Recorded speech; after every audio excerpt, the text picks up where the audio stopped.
मुरादापुर नामक गांव में टीकू अपने बूढ़े पिता लालू और सरिता के साथ एक छोटी सी झोपड़ी में रहता था।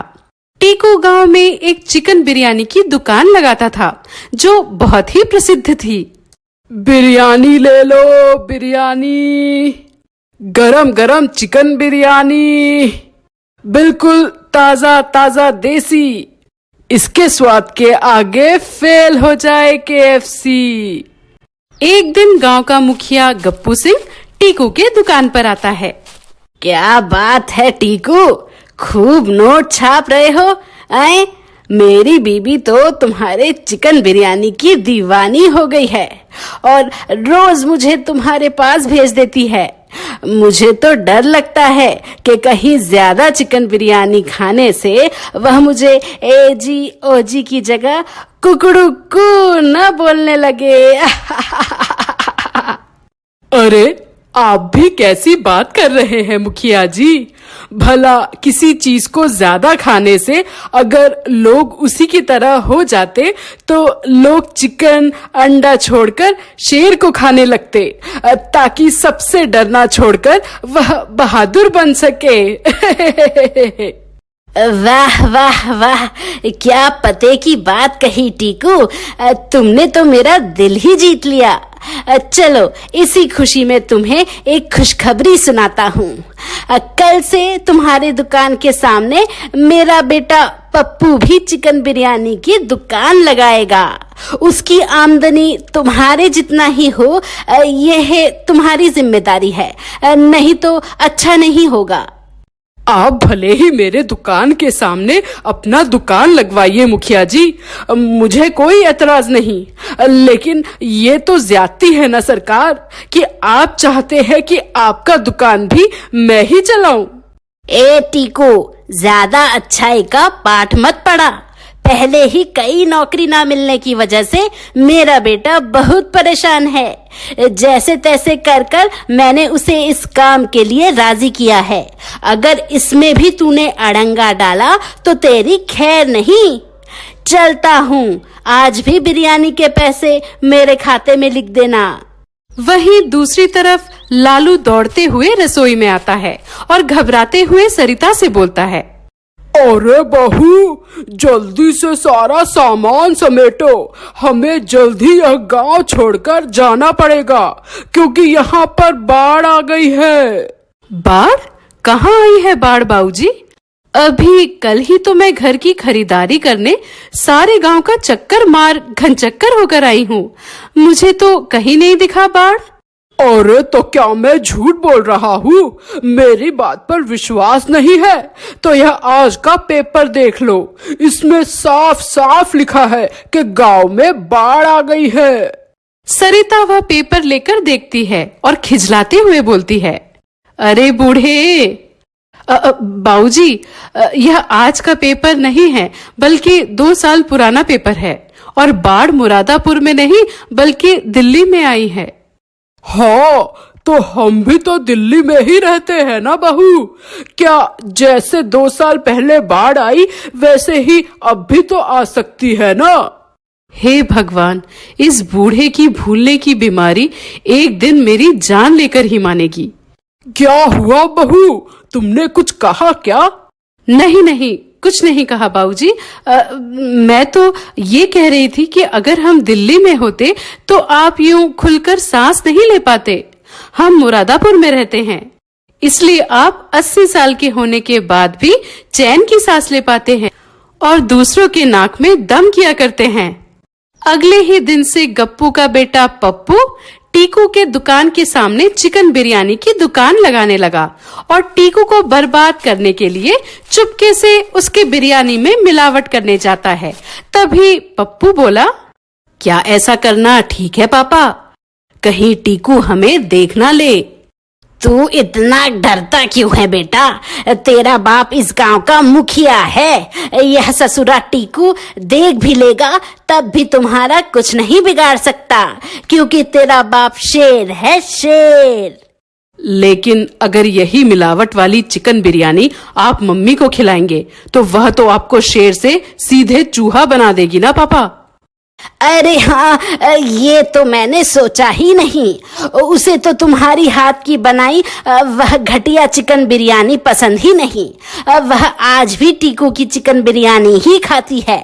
एक काम करते हैं, पहले तुम्हारी मम्मी के लिए थोड़ा सा टीकू के चिकन बिरयानी को चुरा लेते हैं, फिर बाकी के बिरयानी में यह दवाई डालकर उसके बिरयानी को खराब कर देंगे। क्या कहते हो? इससे सांप भी मर जाएगा और लाठी भी नहीं टूटेगी।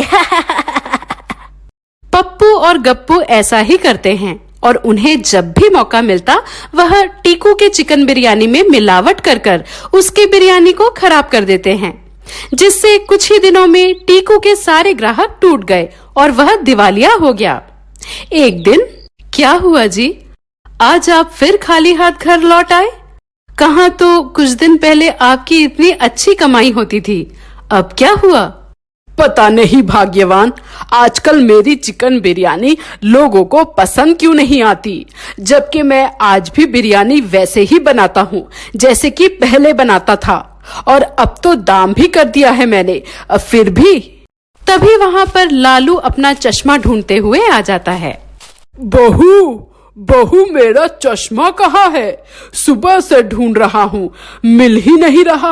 अरे बाबूजी, आपने अपने सर पर ही तो अपना चश्मा लगाया है, आप ध्यान से देखिए। एक तो हम पहले ही परेशान हैं, ऊपर से आपकी ये भूलने की आदत आग में और घी डालने का काम करती है। लालू जैसे ही चश्मा लगाता है उसे सामने टीकू की रोनी सूरत दिखती है। वह घबराते हुए पूछता है, क्या हुआ टीकू बेटा, तुम इतने परेशान क्यों हो? कुछ हुआ है क्या? टीकू लालू को अपनी सारी आपबीती बताता है। यह सुन लालू किसी गहरे सोच में डूब जाता है और दुख भरे स्वर में बोलता है, यह बात आज से 40 साल पहले की है। उस समय हमारे गांव के आधे हिस्से में जंगल था। एक बार मैं अपने कुछ दोस्तों के साथ, जिसमें इस गांव का मुखिया गप्पू सिंह भी शामिल था, उसके साथ जंगल की सैर करने गया था, जहां रास्ते में मुझे एक जादुई मसाला का खेत दिखा, जिसमें हीरे जैसी चमचमाती हुई जादुई मसाला उगी हुई थी। लोग कहते थे कि इस मसाले को जिस किसी ने भी खाने में डाला वह अत्यंत ही स्वादिष्ट बन जाती है। काश वह जादुई मसाला तुम्हारे पास होता तो तुम्हें आज यह दिन नहीं देखना पड़ता। टीकू चहकते हुए बोला, वह जादुई मसाले का खेत कहाँ है बाबा, बताइए ना। तुम तो जानते हो मुझे भूलने की बीमारी है बेटा, इससे आगे का मुझे कुछ भी याद नहीं।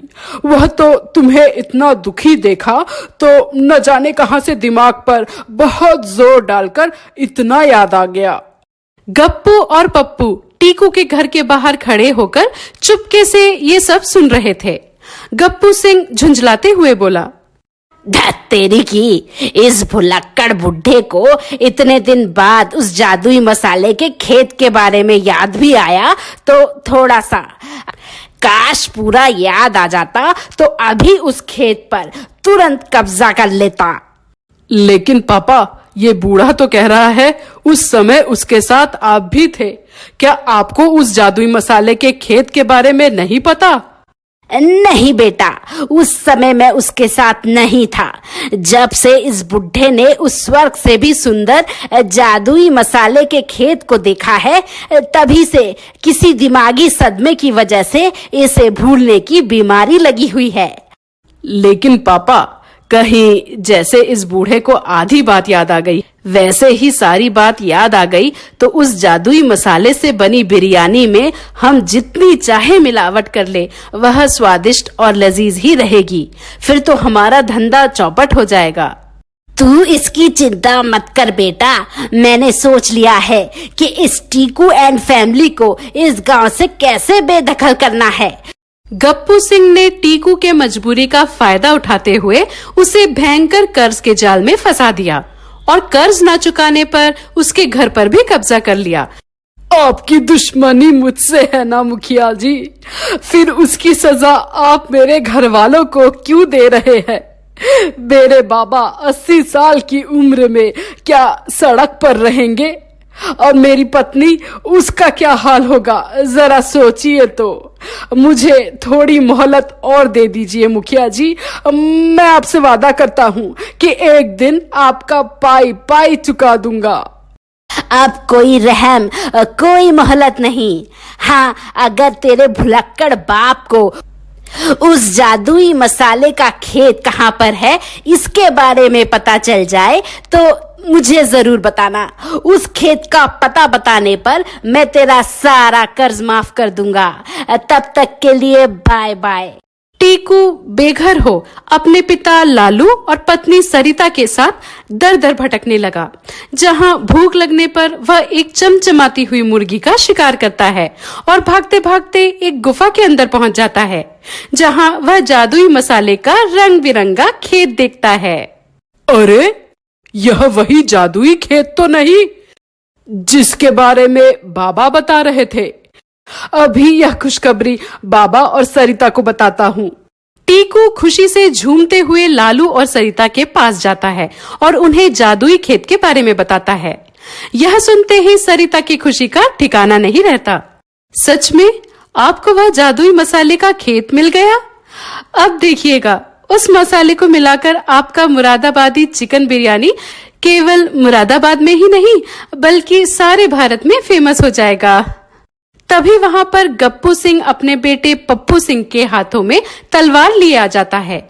मुझे पता था तुम तीनों को इस जादुई खेत के बारे में पता है और मुझसे झूठ बोल रहे थे, इसलिए मैं तुम्हारा पीछा कर रहा था। आखिरकार मैंने आज तुम तीनों को रंगे हाथों पकड़ ही लिया। यह बोल गप्पू सिंह उन तीनों को मारने के लिए गुस्से से आग बबूला हो पहले लालू पर तलवार चलाता है। तभी वह मुर्गी जिसका शिकार टीकू करने वाला था, वह लालू को बचाने के लिए वह तलवार अपने ऊपर खा लेती है। लालू भी चोट लगने के कारण वहीं बेहोश हो जाता है।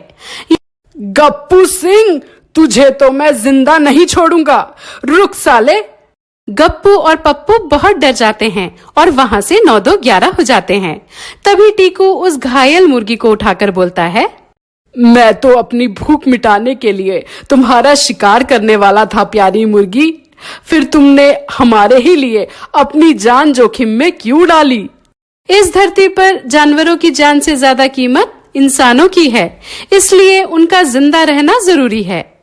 एक जानवर के मुंह से इंसानियत की बात सुन टीकू को अपनी गलती का एहसास होता है और वह चिकन बिरयानी की जगह जादुई मसाला का इस्तेमाल कर वेज बिरयानी बनाता है, जो कि कुछ ही दिन में सारे गांव में प्रसिद्ध हो जाती है और वह खूब धन कमाता है। बिरयानी ले लो, बिरयानी, मुरादाबादी वेज बिरयानी। एक बार जो खाए टीकू की मुरादाबादी वेज बिरयानी, वह लिख देगा इंसानियत की नई कहानी। बिरयानी ले लो, बिरयानी।